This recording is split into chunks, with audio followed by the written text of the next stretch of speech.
What are you playing? Am I all right? Yeah, I'm all right. It's because we're back with real golf this week, not some tag team BS horse junkie like we had last week here, guys. Fairway to Heaven. We are back and we are live talking the CJ Cup in 30 seconds.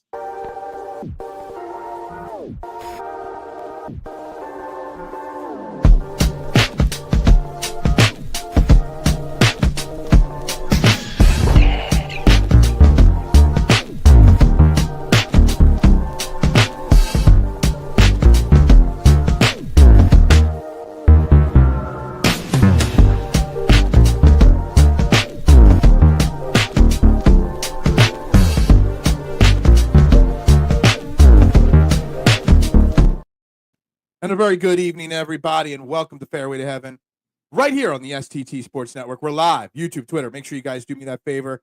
Hit that like button, hit that share button, hit that subscribe button. We've crossed that 500 subscriber threshold. Now it's on to 1,000. Now that's the new goal, 1,000. So, guys, please, wherever you're watching, make sure you hit those buttons and share it out. And wherever you're watching, make sure you get interactive as we are here live to break down this week's CJ Cup. Down at TPC Craig Ranch down in McKinney, Texas, just north of Dallas. Guys, I'm Phil Stifle, your host, and as always, we got the two crazy cats here. We got Jason Sullivan right here. We got Steven Fuentes right here. Guys, we got lots to talk about. And yes, I'm not a fan of the Zurich Classic. I'm not a fan of the tag team event, but my man over here, Steven Fuentes, was this close taking out on the GPP. In the tag team classic. That's what we'll call it. The tag team classic. Steven, how you doing today? I would have been doing better if Kanaya and dang it, I already forgot how'd you say how to pronounce it, Jason? Hisatsune? His name? Hisatsune? Yeah, Hisatsune. If they would have not gone +3 on the back nine Sunday, oh man, I'm in a much better mood. But no, I'm glad the tag team's over. It was fun to watch. I was a big WWE tag team guy, so maybe that's why I had some interest. I like the Hart Foundation, DX Evolution, all different generations. Yeah. Keep that in the squared circle. Don't put it on the golf course for me. So, but you know what? It makes sense because I think in theory, and it's an easy way to transition right into this week, is that this week and last week, it's a nice little breather for the PGA Tour golfers if they want to take weeks off, obviously, with so many elevated events and majors in such a short period of time. The CJ Cup, it doesn't have a super strong field, kind of like, the Zurich Classic last week. I know there's a few big names in it, but this is a very easy 2-week stretch. Jason, we talk about all the time golfers that are playing way too much golf. These are great weeks for these guys to get a little bit of a break. It's funny because I feel like we're seeing the same guys every week. Like we see Ben Griffin every week, Ryan Gerard every week. There's like a handful of guys that seem like they've played 15 times. I actually heard Rick Run Good today say that Ben Griffin, since the start of the fall swing, has played in 14 events. That's a lot. Wow. It's a lot of golf to play. At some point, he's got to take a break here or there. You know what I mean?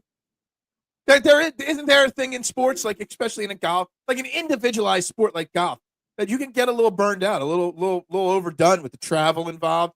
Same thing happens in tennis with tennis events as well. Steven?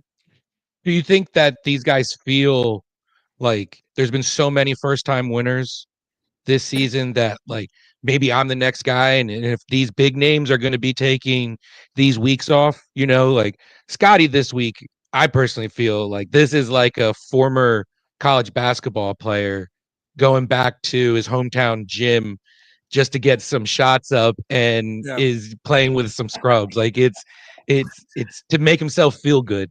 So I feel like for these first time guys that have there's a lot of them in the field. I feel like they have a little pressure on them to play, but also can I be the next guy? Yeah. I mean, maybe there's something to it. Scottie, I think Scottie plays this week because Scottie's playing the same reason that someone like George Spieth is playing and a couple other guys. They're Texas boys. All the Texas boys play every Texas event, and they also understand how to handle the Texas weather, elevation, depending on which city they're playing in and stuff like that. That's kind of why I feel like those guys are playing. But, Jason, what do you think about, his thought on why these guys are playing so much? I think he's exactly right. I think too these guys have their schedule set out. I don't think it necessarily matters which tournament per se. I think it matters like which weeks. So there's only like 2 more tournaments after this one until the PGA. So I feel like Scottie probably has a schedule of like he wants to ramp it up. He wants to play X amount of times until exactly. Rashad, it's funny. We passed the 500 subscriber mark, so I had to watch out for copyrights. That Tulip song was not copyrighted, but then became copyrighted. So I was no longer allowed to use it to get, to land that sponsor, that I can now make money on this YouTube page a little bit. So I edited it out. Supposedly, according to the morning show, Rashad, the morning show core liked the new theme song more than the Tulip song. So just gonna say, that's just the way it is. It was a pain in the ass trying to flip that around too. I ain't gonna. For a guy that's not technically inclined, changing the song is a not ideal. No. I'm going to throw another thing on these guys playing so many events. Liv is going to eventually find some kind of partnership with the PGA Tour. They're going to figure something out, right? So, do these golfers that are below the top 30, top 40, do they need to play as much as possible to earn as many official World Golf Ranking points to earn as many opportunities to get, like you said, Steven, that first win, so that whether it's next season or the season after that, John Rahm, Joakim Neiman, all these guys come back over and the talent level rises in PGA events, they've got their tour card secured. Does that make sense? The way I laid it out. Really the theory, but did I lay that out right? Oh, yeah, absolutely. I think that could be like a 1A or 1B of like what I was saying. And then the next thing is, well, I want to be able to continue to play these events, right? And so there's that extra like added pressure to it to be, well, I don't even know if I'm be allowed to play this tournament next year. So I have to go and perform well. And some of these guys are just good young studs where you wouldn't normally get to see them if the live guys were here right now. And you know what? They're young guys. They got the energy. They got the time. It's not like most of these guys are, in their 20s and stuff. And you also got, what do they call it? The A on top 5, A on top 12. They all want to get into the elevated events with the bigger prize pool as well. Gives them a better chance to earn more World Golf Ranking points. So the more you play, the more you're able to enter the bigger events. It's just the kind of the way I'm looking at it. I think, too, for the lesser guys, like, not even the lesser guys, but just guys like Gerard, like we mentioned, and the mid level, the mid to lower end guys. It's like, to me, like if I'm one of those guys, I'm pumped about a week like this. I'm not pumped about playing in an event where it's all the studs are playing because I'm not going to win that event. But like you could easily see Ben Griffin or Gerard or like one of these guys that wouldn't win a huge event, come through and win this week. So I would love a Ryan Gerard win since he's on my outright card. Me too. So let's talk about this week. Obviously, TPC. Craig Ranch, I think I read it's fourth or fifth time that this event is held at this course, the CJ CUP Byron Nelson, as it's known as, in Texas, obviously just north of Dallas. Screw the Cowboys. Pretty cookie cut. Sorry, whenever I can take a dig at the Cowboys, got to throw it in there. Pretty cookie cutter, basic course, Jason. Right? Like, there's nothing that's going to jump off the page, and if the weather's in good shape, it's going to be a low scoring event, right? Well, high scoring event. Yeah, this course is super easy. I mean, there's honestly nothing except for the wind that is a defense of this course. I looked at the forecast earlier today, and it looks like it's going to get bad over the weekend, actually. First 2 days look completely calm. Over the weekend looks a little bit bad, so that's something to keep an eye on for sure, though. But, yeah, super long course, 7,569 yards, par 71, bent grass greens, 82 bunkers on the course. 4 water hazards in play on 13 holes. Super easy course, like you mentioned. I would think the winning score would be like between maybe 20 under to like 22 under, somewhere in that range. Yeah, I did not know about the weather. I haven't done the weather. I was thinking even 25, 26 under if the weather was okay. So, yeah, even with a little bit of rain this weekend, I could see 20 under being the winning score. This is a course where you're not going to be penalized for missing the fairway. You're not going to be penalized for pretty much anything, Steven.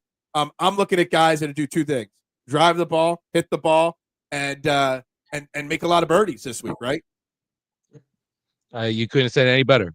Bombers, and you don't even need to be accurate because, like you said, there's Jason was saying there's very few hazards that are going to be in play So if you're elite driver and you're accurate, that's a bonus. But the putting, if you can go out and get birdies, like you were saying, a lot of these young guys can. That's the recipe.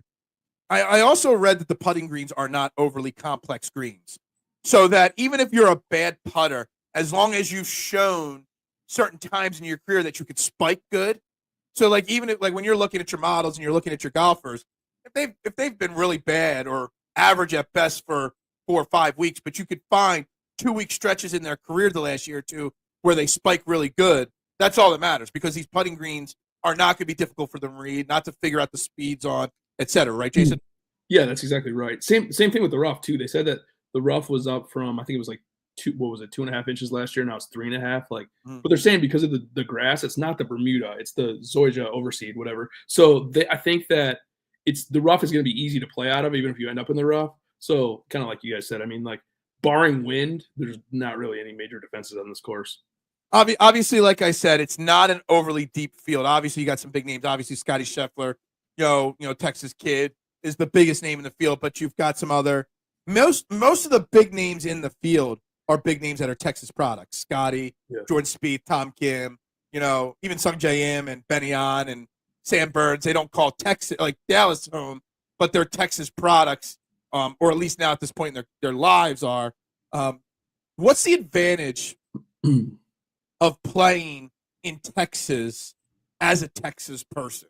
Someone that grew up or lived. What makes, is it just the win, Jason, or is there more to it than just that? Because I don't think you see Florida residents always dominate the Florida swing, or California guys, like you don't see Max Homa and Colin Morikawa win every event in California.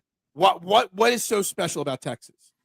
I think it is the wind. I think the fact that the wind can come out of nowhere. Yeah, it's kind of like it's the same reason you see like a lot of Australian guys do well in Texas too, because it's the same thing. They're used to playing in the wind. So I think it definitely is a big advantage. And I think that should the wind pick up, it's like a lot of these Texas guys, Spieth, Scottie, it's like those are the kind of guys that I want to roster this week. So let's start with it. Let's start with the biggest name in the field, the top name. I love the fact that in this week field they put him over 13,000, 13,300. Definitely makes it difficult. I almost can make an argument that he's still underpriced. Yep. Like that he should be, because I did try building lines before. You put Scottie Scheffler in there, and you still got $7,340 left to build your lineup with, which you can still do. And I did build 5 lineups, and two of them had Scottie in it, and I feel very comfortable with both those lineups. What do you do with Scottie? Scottie right now is projected at, he's right now calculated ownership is 21.7, but Fantasy National is projecting it could get up to 35%. I think it's gonna be higher. I think it's going to be. You think it's going to be higher than 35%? 50. So then, what do you do? Scottie's the best player, bar none, in this field. He hasn't been Scottie, but this is kind of an event that maybe gets Scottie right. Because what's Scottie struggled with? Putting, consistently putting. This is the kind of week on a putting greens like this, with his ball striking and tee to green ability.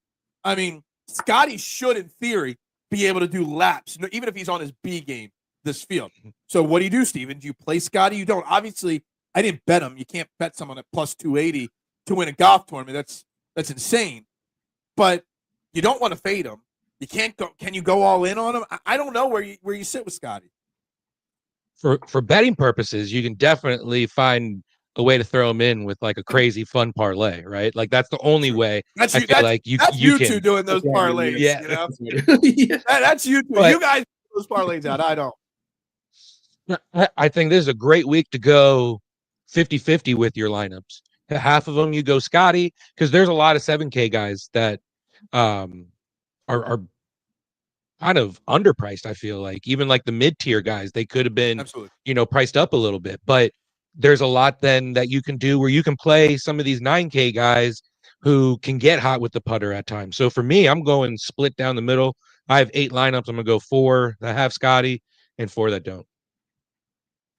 No, I do not know who you're picking. No wins, Kyle. Who are you picking? Is he in the field? I was going to say, is he in the field? He is not in the field.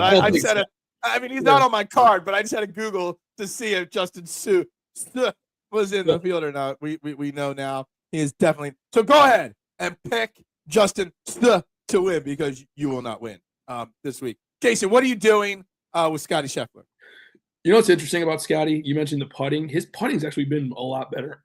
He's actually gained strokes putting in 6 of his last 8 events, which is kind of unheard of. The tee to green game has been good, but what hasn't been Scottie good. So if you think that his tee to green game can pick up, which we know it can, I don't know how you don't play Scottie this week. I'm playing 20 lineups. I might put him in all 20. You're saying Scottie's tee to green game hasn't been good.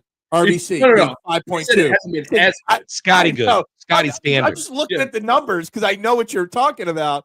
He's gained in the last bunch of events 5.2, 6.6, 6.6, right, 6.6. which is amazing.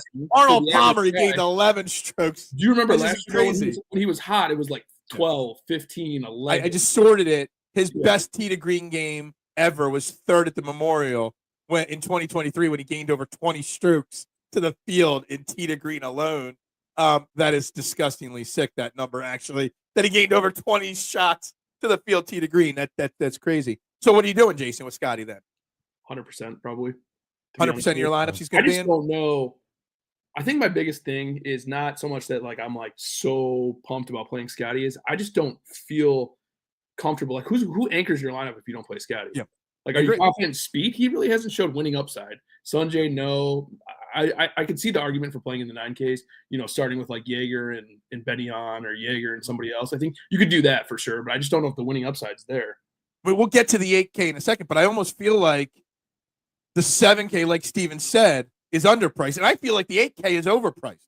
So I feel more confident and I have more usage right now through my lineups in that 7K than the 8K range. I actually think, I've only got 2. Oh, no, there's another one down at the bottom. I got 3 names only that I've clicked and very minimally in the 8K. But there's some names in that 7K you can really build lineups around. I mean, no offense, Steven, I lean more Jason's side. If you're going to do it, you go all in on Scottie versus, I'm right there with you. I have 2 out of 5 lineups with Scottie in them right now.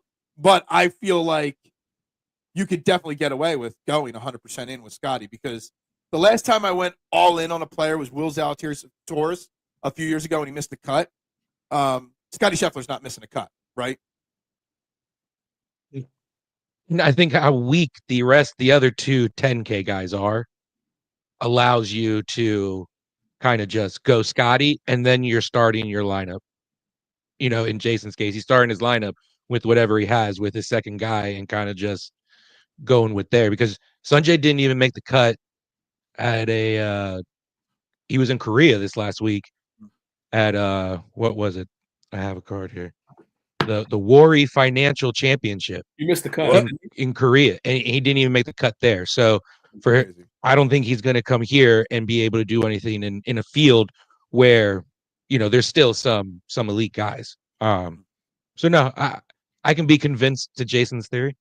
Yeah, I think the only argument you can make on it is: do you pivot down to Jordan Spieth, save what's that, 2,500, save 15% ownership?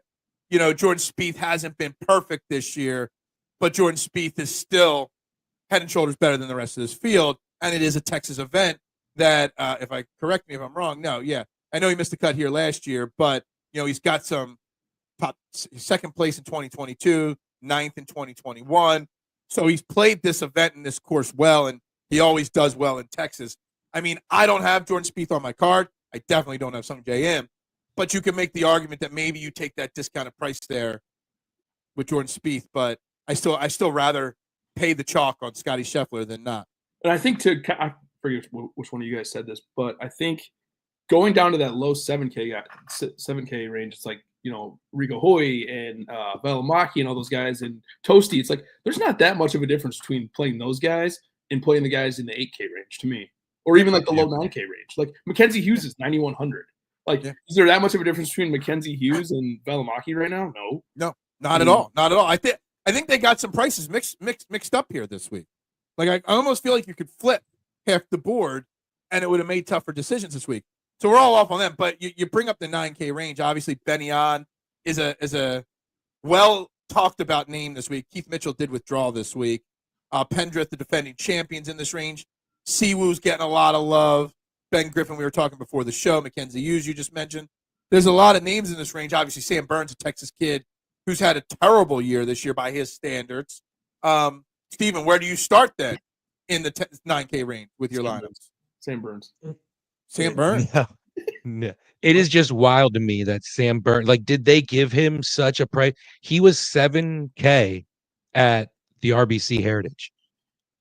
And Much different field. Rick said today, it was funny. Rick Run Good and CEO were talking about it, and they're like, "Who made this pricing? Like Sam Burns or Sam Burns' mom, or like what? What the hell?" To be the top of the 9K range, even the way that Benny on the way he's been playing, his current form has been pretty decent, and I he's my favorite. I did some research. I bet him later on when I found out I had some money in the old FanDuel account. But I think this is his chance to go out there. Bomber can get streaky with the putter, and in these par fours are gettable, so that's where he has the advantage, I think. So I like him in the upper 9K range. Jason, where are you at? I kind of hate this whole range. Jaeger's it's fair. It's okay. Yeah, I kind of forced myself into it. Jaeger's my favorite. I like him a lot. I think Ben Griffin's probably my second favorite, which is really scary to say. Ben Yan, the thing about him with this course I just worry about his putting. He's great tee to green, we know that, but like, does he have winning upside? I can't play a guy in the high nines that I don't think can win the tournament, which scares me. Okay. But he has, because this is the spike. This is the spike putting last year. He's a terrible putter. Last year, he had a 3-week stretch around the PGA Championship where he gained over 12 strokes per game, 12 strokes putting. There was another stretch at the beginning of 2024, had 3 straight. He's had, in the last year and a half, I guess, we're only halfway through this year, he's had 3 stretches of 3-week tournaments that he spiked putting. So I'm taking that hope there. Plus, like Kyle said, the great finish here last year. Although I think, and I don't know if I'm crazy on saying this, I don't know if course history really matters on a course that's this easy. You know what I mean? Like, because anybody could spike on a course like this. But, he's had great success the 2 times he's played here. He's got a couple glimmers of spikes on his putter. I kind of feel like Ben Yan is probably the safest play, I think is the word, in the 9K range. I think he's more of like a cash play. I just don't see him winning. And I just, like, not to just harp on that, but it's hard to play, for me to play a guy that's above $9,000 that I don't see winning. I just don't. He does have a win on his record. Right. In 2022. Amazing. On the PGA Tour. He's got 1, 2, 3, 4, 5, 6 second place finishes. So, he's had it. He's had only 1 top 10 this year, 2 top 20s, 3 top 21s. So he's had okay success this year. I don't like, I bet Ben Yan. I don't love the number 27.5 to 1. I think his number should be a little higher than that. But I think it's a little safer. I don't think he's going to miss the cut. Is there huge upside for him winning? Probably not. But I think he's a safe DFS play. And to kind of go like with Kyle's comment about he was T4 last year, I take into account course history if the course history is like really good, because that means they like it here, they play well here for whatever. And I was reading something about how Koreans, they like it here. This is a course where they play well, and I'm like, you know what? I started looking back. There's been a few champions that have been, and I'm like, hey, maybe it's like a weird thing. Maybe it's his turn, So maybe. I like him. All right. I do like Woo Kim a little bit in this range as well. Steven Yeager's played here well in the past also. I think you could dabble with those guys as well on your card this week. But then you get into the 8K range, and this is where the guys are mispriced. Like, you talk about Sam Burns being overpriced. Is Rasmus Højgaard overpriced at 8,900? Will Zalatoris? Both of the Højgaards. Both of the Højgaards. These guys, is Jake. I like Jacob Bridgman this week, but is he overpriced at 8,500? Ryan Gerard at 8,600. Like him this week. He might be overpriced, right? Yeah, but Gerard's been awesome though. Is he been 8,600 awesome? He had 2 of his last 3 events were awesome. Before that, he was just okay. So it's funny that I just said he was awesome, but now I'm going to contradict myself. I don't see that much of a difference between a guy like Gerard in Toasty or I see and that's exactly what my point is. So then, Jason, what do you like in the 8K range there? Because, like I said, I have 3 names I'm playing, but there's only 2 names I really like. One just kind of got added at the end to balance out a player pool. Gerard's my favorite in this range because I just think he's the classic bomb putt guy. So I like him a lot. Knapp I like because of his upside, but of course everybody likes him. He's going to be, I think it says 17%. I think it's going to be closer to 20 when it's all said and done. Eric Cole's interesting to me. He doesn't seem like he would fit this course, but he's just been playing well. And we saw Cole last year. It's like when he gets hot, he's hot. When he gets bad, he's really bad. So I'm going to probably play a little bit of Eric Cole as a pivot. I love Jake Knapp this week, and I know he's going to be chalky. I'm actually curious, and I know, Jason, you use Fantasy National like I do. Yep. You've got the projected ownership, but then the next column over on that ownership page is the actual, usage in lineup generators on FantasyNational.com. Guys, make sure you check out FantasyNational.com for all your, golf information that you need on these guys. I tend to lean towards the actual lineup generator information too, and where normally, if somebody's projected at 20% ownership, the usage there on the next column is 5, 10, 15 points higher. For Jake Knapp, it's 6% lower Which is now. Weird. So he went from 17% down to 11%. So I think that 17% number is right on cue. I think he's going to be between 15 and 18% owned. I think all 3 of us have bet Jake Knapp to win. I think he's also the golf tip check, count on Twitter. I think he's the most bet guy to win as well this week. I do like Jake Knapp a lot. I think what's tricky with him this week is first of all, he's going to be popular. Well, it depends. It's like he's going to be in every lineup that isn't a Scottie lineup, right? But the problem is because I got him in some Scottie lineups. So that's what I'm saying. Like, but if you don't have Scottie lineups and you're playing a balance line, he's going to be in every lineup. Him and Gerard. He's going to be in all the balance. So it's like a weird spot. It's like I think it's his ownership's going to depend. And pretty much everybody around this price is going to depend on what you do with Scottie. I have him first round leader. I bet him first round leader. That's Knapp. Yeah, I think I think that's actually a really great bet, actually. And I have a couple bucks left in my pool. That actually makes like a very good sense bet to add to my card. I also threw in Jake Bridgman a little bit onto my card in this range as well. But yeah. It's Knapp. Right now, 4 out of my 5 lineups have Jake Knapp in it right now. I think Bridgman is better than people think better than people realize he is. Mm-hmm. No, I agree. That was my late throw-in because I needed somebody. I didn't want to go 100% ownership on Jake Knapp. Yeah. So I had to throw somebody else in, and I threw him in. He makes a ton of birdies. He doesn't hit the ball totally that far, but he makes birdies. He scores a lot of DraftKings points, which is kind of what the name of the game is. And if you're not hitting the ball far on a course like this, you have to do one other thing well. You got to score on the par 5s. Yep. And so if you did not click or hit, on the driving distance check mark for me, you better have scored well on par 5s, and Bridgman does that. So sorry about that. Sorry. Forgot to mute my phone there, guys. But that's why I went Bridgman, because he's a top 15 par 5 scorer this week. It's crazy that you even have the ringtone on. That's wild. What type of monster are you that you have the ringtone on these days? Well, normally it's in quiet mode. Normally quiet mode during the morning show, because I put it on Do Not Disturb from 10 o'clock at night till 10 o'clock in the morning. But so I just kind of forgot. So I'm in the grocery store and it goes off. I'm so embarrassed. I'm like, oh my God, when did I turn this on? My ringtone on. I always have my ringtone on during the day. I got a pizza shop, bro. People are always calling me. You never know who's calling me. True. Always got stuff going on. I always got to answer it whenever it's happening. All right. So any of the other names in this, you mentioned Eric Cole, same as Powers, had good success here in the past. You got the other Hoygaard down here, Tom Ken, Wills Outdoors. None of those names hit for you guys? They don't hit for me, but. Zalatoris. Like Harry Hall.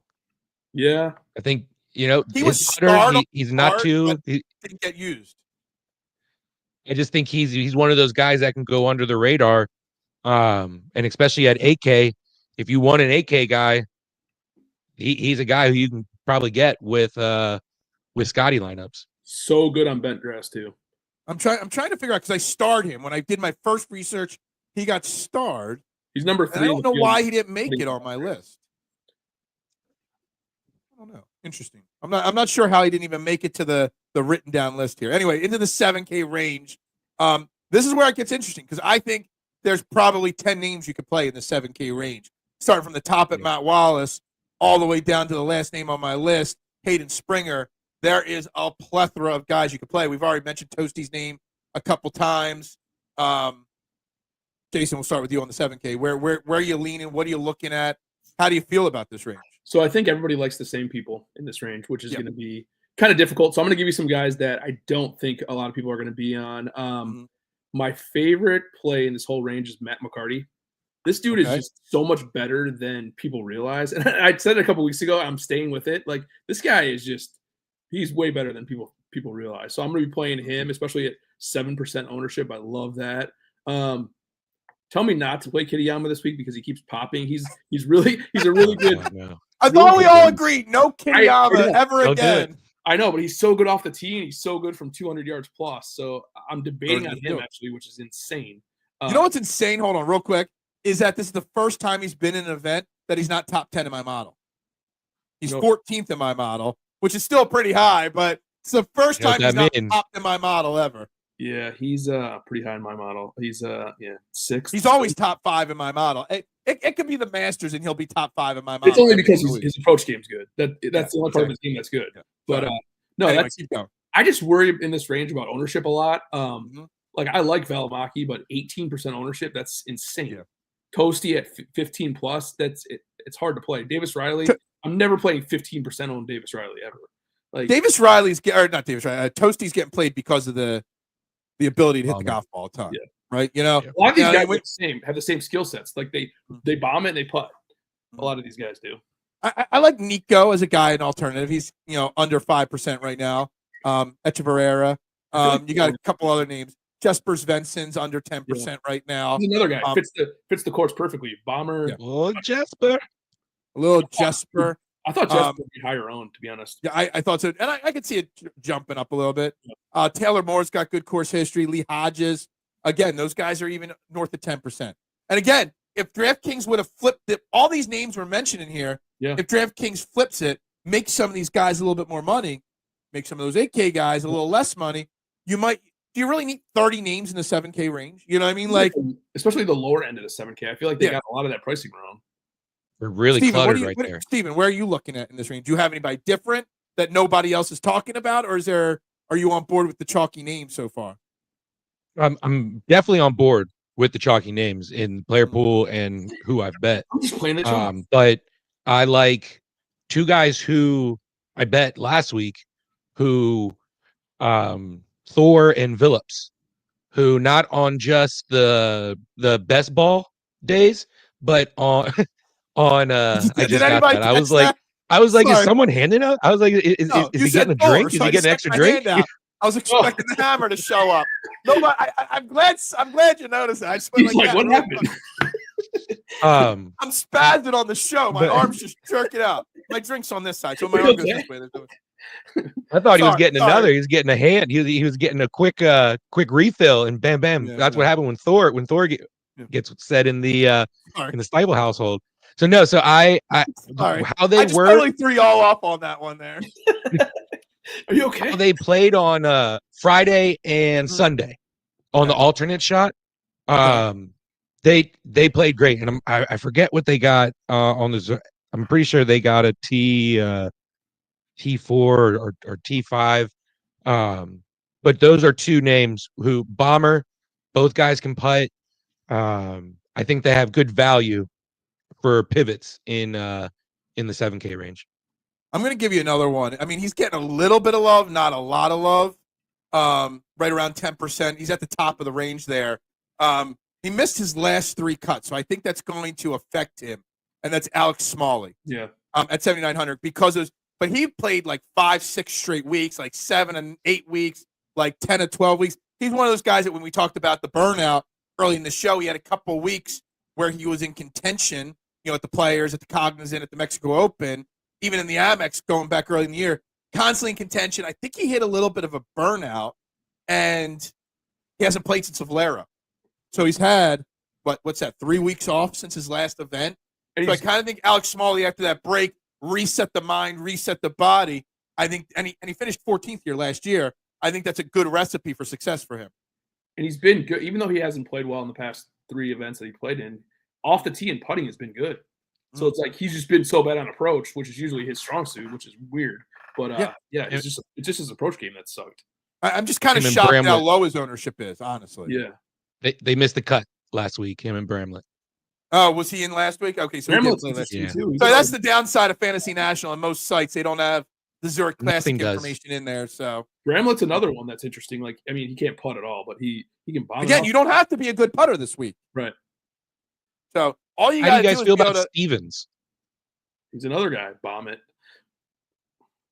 Yeah, I feel like he's so good for like a round and a half, and he's up there on the leaderboard, and then all of a sudden he's good for T40 or something like that. Sanjay's kind of in that same category. He looks so good for 2 rounds every tournament. I won't lie. Stevens is 122nd in my model this week. So he did not really pop enough to even get my attention. Yeah. He has played here the last 2 years, made the cut both years. Not great finishes though.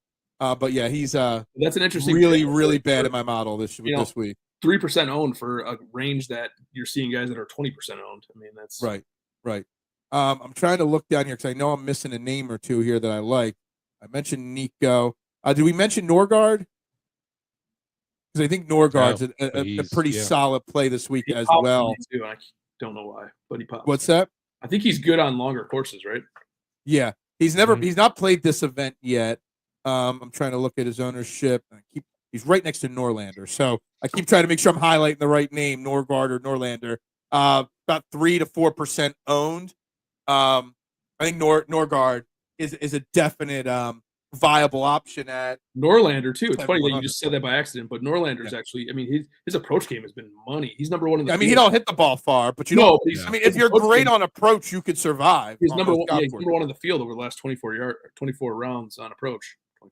And Norlander strikes me as one of the guys that if the wind kicked up, if the weather kicked up, Norlander could grind through a 4-hour round with some iffy weather and not lose any strokes to the field or anything like that. Yep. If that makes sense. All right, 6K range. I think there's a couple plays you can make in the 6K range, especially using Scottie. I mean, I don't have a lot that I've used because I've only built 5 lineups so far. But I think there's a couple names you can play with. And I'm going to start with somebody. This is just proof that having a good model or grading out well in a model doesn't always mean anything. And I'll start with Carson Young at 6,700. 5-6% ownership probably. Made the cut the 2 times he's played here. Overall, I think he's a better golfer than people realize. Made his last 3 cuts, top 10 at the Puerto Rico Open a couple months ago now. I think Carson Young, actually probably is the better young brother at golf anyway. I think you could get away with Carson Young as my starting point in the 6K range. I like my gut instinct guy for the last few weeks. Emiliano. Yep. I'm going to that putter. And he's creeping up though in the 6K. He started low and now he's getting there, but he's played really well, and he hasn't played since the Valero, so he's had some time off. I think he might have played in Corals in Putacana, but he's in the upper, and then Putnam, for that putter. Short but super accurate. Those are 2 of my guys. Yeah, I mean, Jason, before you even get to your guys, I'm going to ask you a separate question. What's weirder, my fascination with playing Aaron Rye or Steven's fascination with playing Emiliano Grillo? Oh, Steven's fascination is weirder for sure. but to put things in perspective, when you started playing Aaron Rye, he was about the same as Grillo. So yeah, true. So where are you at in this range? I hate this range, to be honest with you. I'm going to try to play 0 of it, but oh wow, it's going to be very hard to do that and play 100% Scottie. Correct. Yeah. There's 3 guys that I would play that I would. Patrick Fishburne is my favorite for sure. Okay. Strange. And then I would play Gotterup and Trey Molinex because of their skill sets. Just long guys off the tee, decent putters. Pretty much don't do anything else good, but do the 2 most important things good. I got Pat Kaziri as well in this range. I know he's missed 1, 2, 3, 4, 5, 6, 7, 8 of his last 9 cuts. I know that. But he has made the cut every time he's played here, and he's played here every year. Last year, coming into this week, he had missed 1, 2, 3, 4, 5, 6 out of 7 cuts in a row, and he had a top 25 here. So he's made like for some reason, here, right? He's made it all 4 years at this event. Yeah. Including every single year he struggled leading up to this event and then figured it out on this course. You know, he's a guy that, I mean, he's never going to be a great golfer. No. But like by PGA Tour standards, but you know, in this field specifically, in this event, 4 made cuts with 3 being in the top 30 and 1 being a third. I mean, that's not the worst. We're not talking about, you know, looking for somebody that's going to win in this range. No, we're looking for somebody. If you want to play a lot of Scottie Scheffler, you're going to have to make some tough calls. If he's top 30, and I think Pat Kaziri is a good call. If he hits a top 30, that's a huge win. That's a huge value. Yeah. If he stays under 5%, top 30 at 6,400. If you get build a lineup, click Scottie Scheffler, then Pat Kaziri at 6,400. It's kind of the same. I also saw my man Len Hochberg, friend of the show, who I love his work as well. He said the same argument I have for Pat Kaziri is why he's on Kevin Twegg. Right there, I think he's 6,500. He's been good here twice. Missed the cut like a boatload of times last year before this event. Had a good finish at this event. Then the same thing the year before that. Bunch of missed cuts, good finish here. So, you know, it's an easy course. You just have to play good golf this week to contend. You know what I mean? Like, you don't have to be a good golfer. You don't have to be on a hot streak. You just have to get hot this week. Yep. So, agreed. All right. Let's put up a graphic here on the screen right now. Real quick, actually, guys, you're watching Fairway to Heaven right here on the STT Sports Network. If you haven't already done it, hit that like button just like it says above Jason's head. Hit that share button just like it says above Steven's head. And if you haven't already, please subscribe. Start the show at 512 subscribes. Yeah, guys, you guys are on the top. Point the buttons out. Point the things out that they got to do. Please. Vanna White over here, and we got Vanna White Jr. over here, guys. Do the things, you know. They call it on the morning show the YMCA because they go like, share, subscribe. They call it my YMCA. Yep. So where are we at with our 2 contests? We've got obviously the one and done, and we've got the DFS contest. And here's the graphic right now. We have now come to a tie, me and Jason, at 5 wins in the DFS contest. Jason, I think what you've won 4 of the last 5, Jason. Yep. And Steven's got 3. Elise obviously has 1.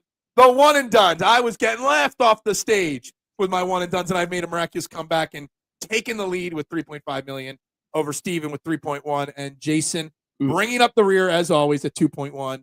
I'm just kidding with you, Jason. My kid just laughed in the background.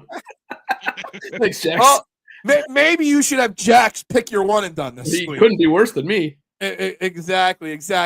So let's do our DFS. You won, so you're picking the order for the DFS contest. Who are you picking in what order? I'm going to go first. Steve's going to go second, and you're going to go third. Oh, my favorite. So you're first. I'm going Scottie Too Hottie this week. You're going Scottie Too Hottie to kick it off? Yep. Right off. I mean, I'm fine with that. Scottie off the board. Scottie on fire. All right. I'm going to go. A real relevant joke right there. Let me go. I'm going to go Nap. Man, that pissed me off. I would have definitely gone Nap if you did. Just taking the good names right off the board right there. All right, let me think here. So I got 2 picks here. I like to put my money where my mouth is. We'll start with Pat Kaziri. Nice and cheap to start it off with. And then I will go with I'm going to go with Siwoo Kim with my second pick. Siwoo. All right. I am going to go. I'm going to go with Betty-On. Betty-On it is. It was either Betty-On for me or Siwoo, so I went with the other way. So, and guys, before Jason picks, if you want to join a contest with us, we have a $3 contest. It's linked in the description of this show. It's on DraftKings. Just costs $3 to enter, and you can build a lineup and see if your lineup can beat our lineups. I'd greatly appreciate you guys checking it out. Jason, you're on the clock now. 36 left. Fishburne at. So I said Fishburne was my favorite play in the 6Ks, but he's actually 7K. So I cheated. Liar. And then I'm gonna go.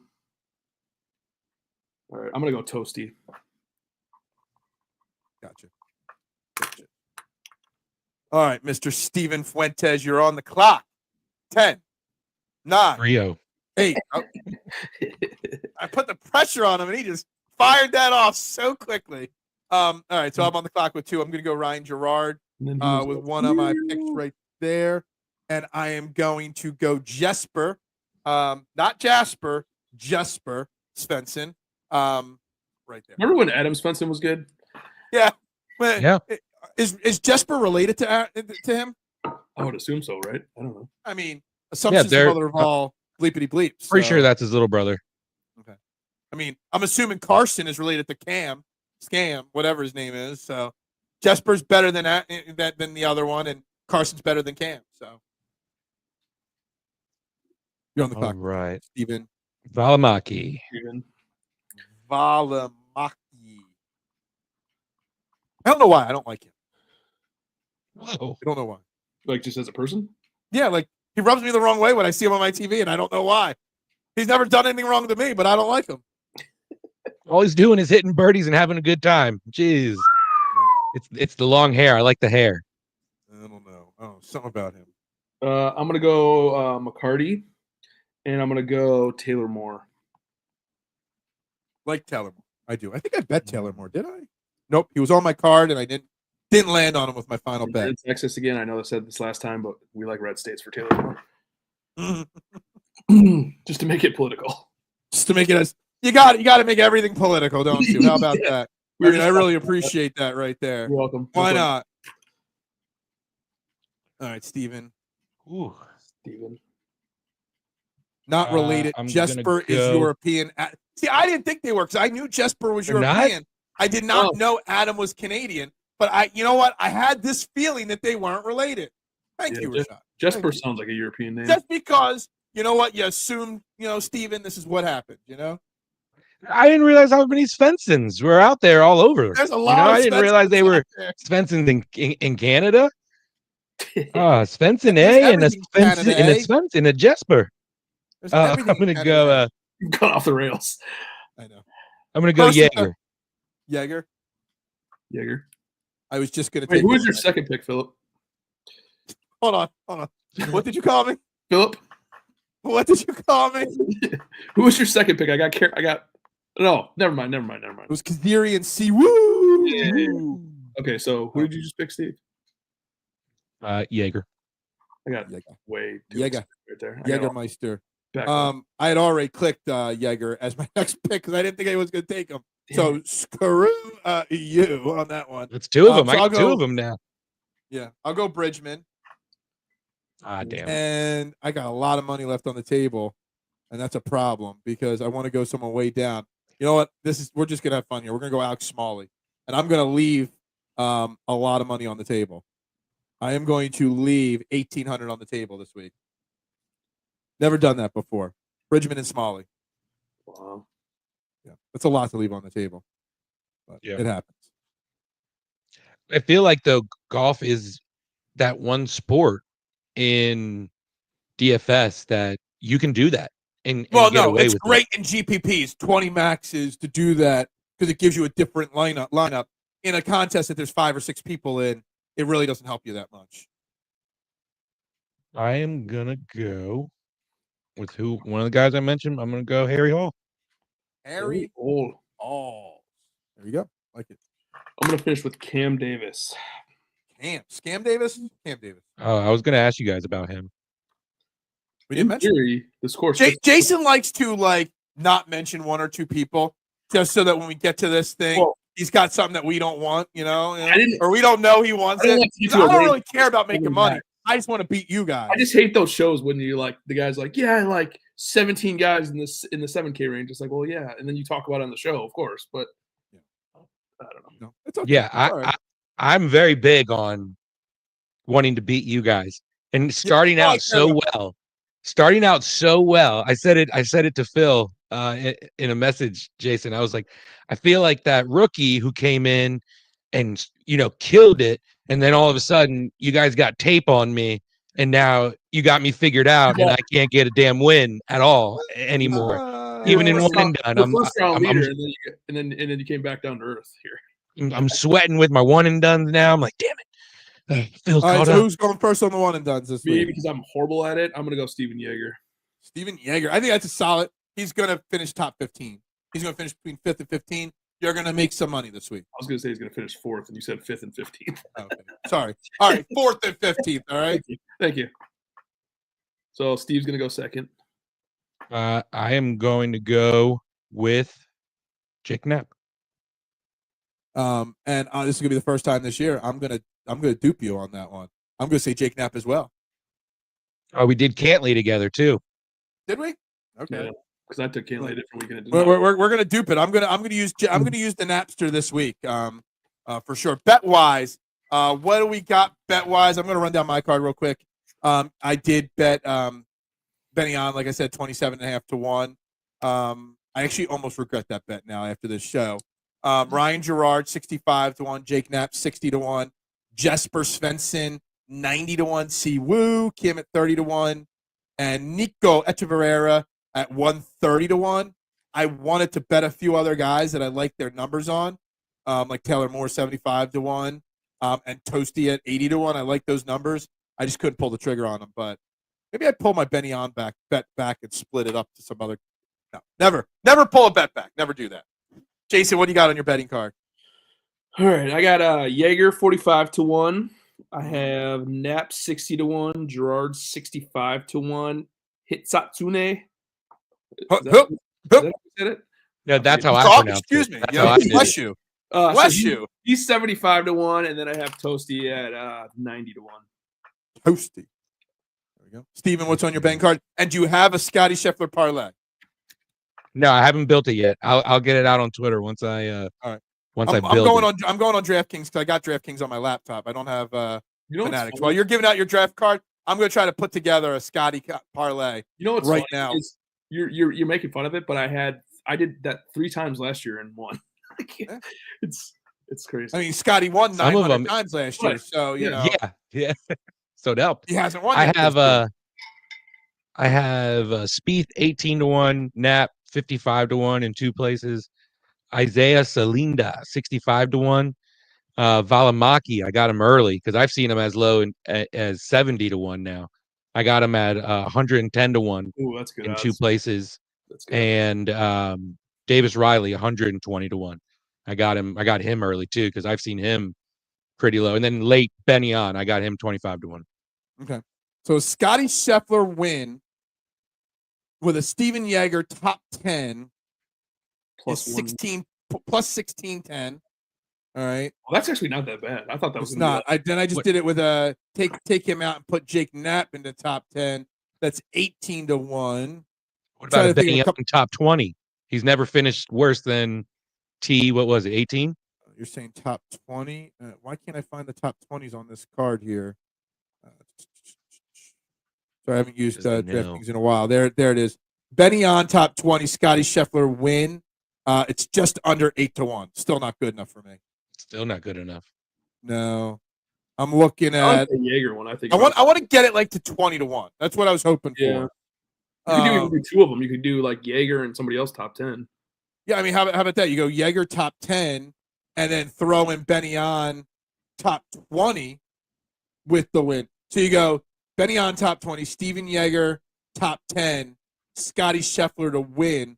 That is just under 44 to 1. I would do that. I'm placing the bet right now. I got to see what's in my account right now. That's okay. I like to ring it down to a 0 number, like an even number. Oh, yep, that bet's placed. I'm pretty bummed about Jesper and not being related. And that kind of bums me out. Are Cam Young and that bummed you out? Carson and Cam are brothers, right? Yeah, they are. Okay, just want to make sure. Thank God. I'm writing. I was going to say 10, on top 20. What are you telling me? The Hoygaards aren't twins? Jeez, they're not twins. What? They have the exact same. They have the exact same swing, but do they? I had them confused all week. I watched them all week. They're my favorite, and I still their swings can't decide who's who. Yeah. No, their swings look the exact same. And they're good. Real fan would pair with it. No, I would never bet the first and foremost. I have 2 rules. Maybe it's Tigers money line. You never bet your hometown team, and B, I never bet baseball outside of opening day. Yeah, baseball is so hard, Rashad, to bet. And I know you do your betting, but I have never ever turned a profit on baseball ever in my life. I hate betting baseball, and the Phillies suck. That's the other part of it as well, Rashad. And you bet on your hometown team if they're the Eagles and they're in the Super Bowl. I don't bet on the Eagles outside of betting the Eagles to win the Super Bowl every year. Outside of that, I do not bet on I don't bet the Eagles money line. I mean, I might do some same game parlays occasionally, like $5 one here or there. But all my big money football bets are either parlays or teasers, and none of them include the Eagles. I think it's different too. Like in any sport, like playoff games is different. Yeah. Like I would never bet on my teams either, but I think a playoff game, like a playoff baseball game, Maybe. But if you know that your good pitcher's pitching or something, I don't know. What? He is not the father of your child. Whoa, mind blown by him.